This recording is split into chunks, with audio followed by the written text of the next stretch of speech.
For many of us, they were our first introduction to issues of good and evil, life and death, alternative realities, time travel, and the boundaries of the universe. You could buy them at the corner store, and they cost about a dime.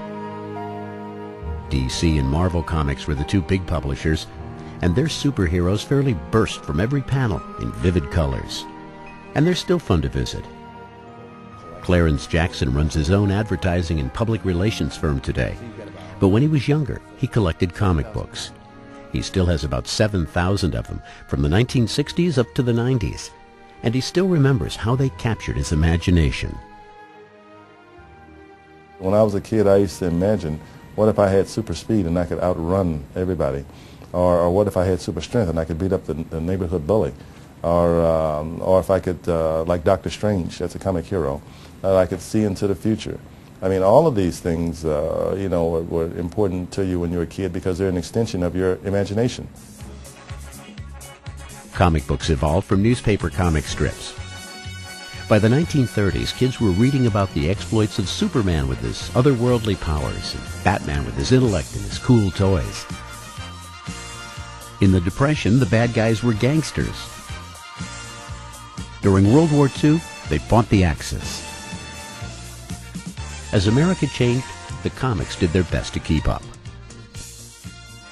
They have really tried to keep in step with contemporary events.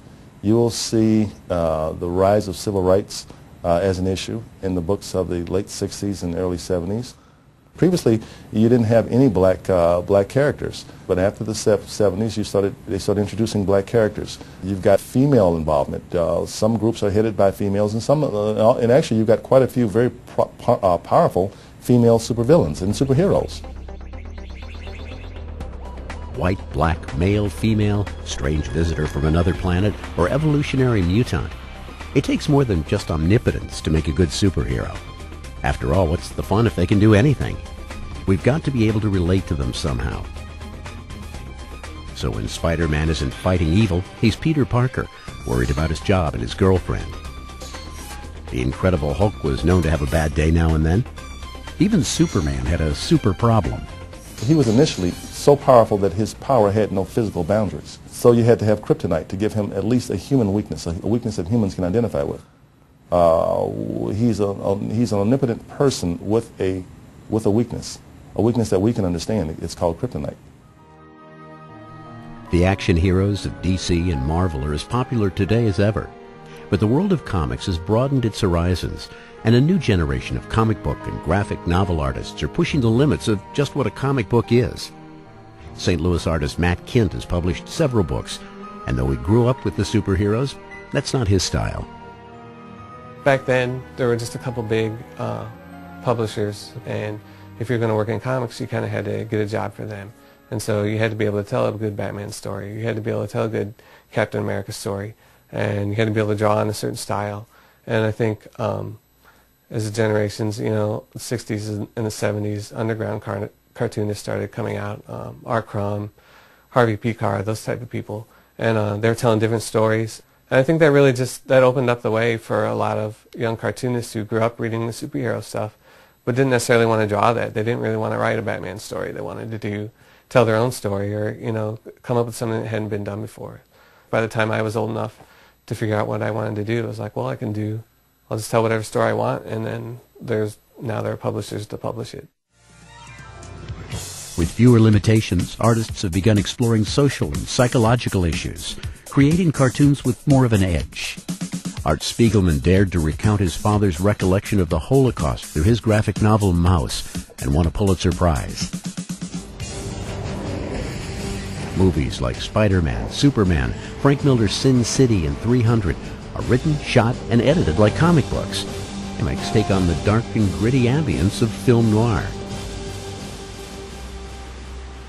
Shops like Star Clipper and the U-City Loop sell a wide range of comic books and graphic novels to an older, educated, and sophisticated clientele. These aren't comics necessarily for kids anymore. These are, you know, as adults, we have to find stories that entertain adults, and we have to kind of look at ourselves, look at the society and the culture that we live in, And what are the things that we want to talk about, as a society, as a culture? What are the things that worry us? What are the things that, excite us, that bring us together? Plays, novels, the movies.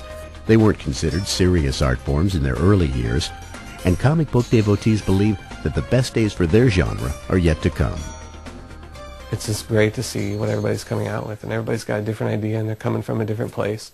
It's just a really exciting place to be, and I think that being in comics is sort of like we're almost on the ground floor of the medium. We're still in the infancy of the art form, so it's fun to be there and trying to figure it out and what works, what doesn't work, and trying to be the first one to come up with a new way to tell a story. But in the meantime, the old heroes still have lots of work to do, fighting evildoers, exploring the limits of reality, and giving artists a chance to use words like bam and pow, kaboom. And though styles and themes change, every generation of readers picks up a comic for pretty much the same reasons. I kept thinking to myself that this would be something that I could buy and read and enjoy my own world.